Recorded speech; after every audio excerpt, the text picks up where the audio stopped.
Semangat inovasi. Nah, kita bertemu di pembahasan pertama mengenai big data, workflow, dan proses. Nah, di samping saya sudah saya siapkan sebuah ilustrasi bagaimana workflow dan proses itu bekerja. Nah, rekan-rekan bisa melihat ada 3 gambar yang menggambarkan suatu situasi kumpulan data yang selama ini kita ketahui secara bersama. Yang paling ujung, teman-teman bisa melihat bagaimana gambar sebuah kumpulan data yang direpresentasikan oleh puzzle-puzzle kubus yang sifatnya itu masih tersebar. Nah, ini merepresentasikan bagaimana sumber-sumber big data yang akan kita ambil itu terkadang masih berada di banyak lokasi, di banyak tempat, bahkan di banyak teknologi dan platform. Sehingga di situ disebut sebagai data still scattered, di mana bentuk, format, sumber, dan apapun yang melingkupi data itu masih bersifat tidak terstruktur. Nah, tentu saja karena sumbernya beraneka ragam, formatnya beraneka ragam, tentu tidak mudah untuk kemudian kita seragamkan. Dalam artian kita analisis atau kita siapkan agar segera siap untuk dianalisis. Nah, dalam konteks big data workflow, kita bisa melihat bahwa terkadang ketika kita menghadapi situasi data yang masih scattered atau terpisah-pisah, berbeda format, belum terorkestrasi dengan baik, maka biasanya efeknya adalah pengambilan keputusan itu belum menggunakan data sebagai landasan utamanya.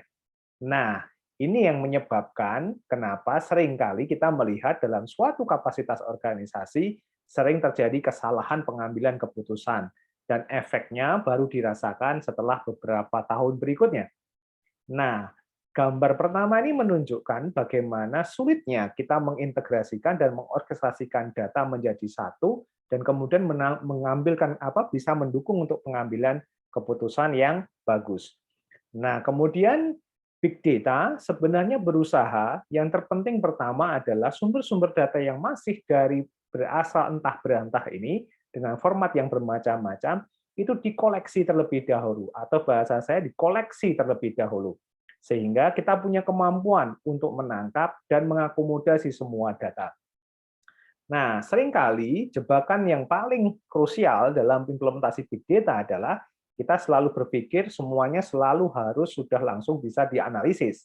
Padahal pada poin ini kita ditunjukkan poin terpenting yang pertama adalah bagaimana kita menguasai sumber data dan data itu kita kumpulkan. Dalam konteks kita bisa akses, kita ambil datanya.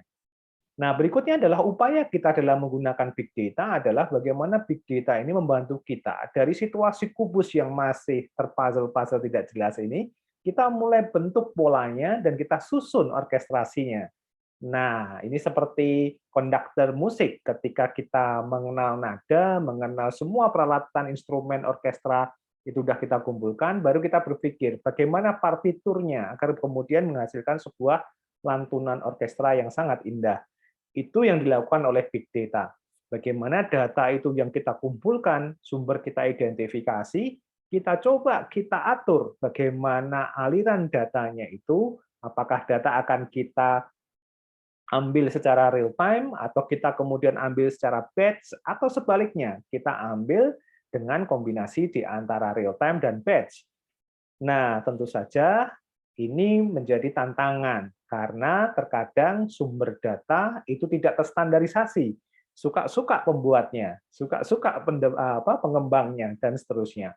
Dan kemudian jangan dilupakan juga kita berhadapan dengan challenge regulasi dan security. Tidak serta-merta semua data yang bisa kita akses di internet itu bisa kita simpan atau kita ambil. Kita harus mengambil, kita harus memperhatikan benar apa yang membatasi dan apa yang harus kita perhatikan. Nah, dalam konteks ini menjadi sangat penting bahwa kita harus memahami bagaimana standarisasi data, regulasi, dan security-nya. Masing-masing industri itu kadang memiliki standarisasinya masing-masing, sehingga kita harus comply dengan dia. Sehingga sebagai seorang big data engineer, ini tidak melulu hanya proses, tapi juga harus tahu tentang data standarisasi, data governance, dan juga data security.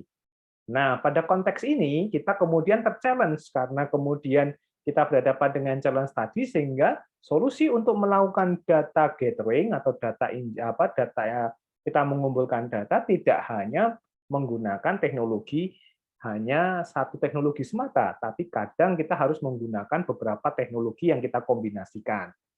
Nah, kalau itu sudah semua, maka flow berikutnya adalah kita memanfaatkan big data analytics untuk kemudian menghasilkan sebuah konsep data integration dan data orchestration dalam big data.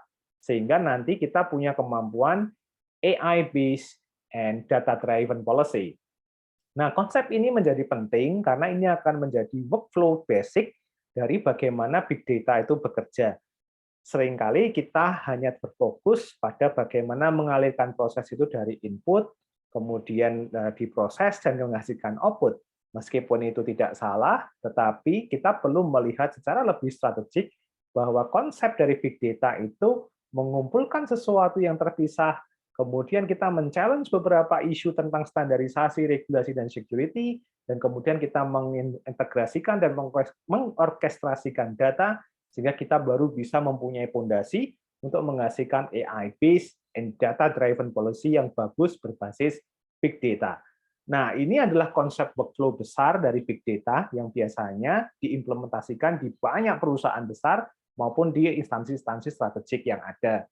Nah, harapannya dengan rekan-rekan memahami konsep pertama dari workflow ini, kemudian bisa menarik kesimpulan bahwa workflow ini akan menjadi semacam standar atau rules yang sangat penting dalam menjalankan big data proses. Kita akan bertemu di pembahasan berikutnya. Semangat inovasi!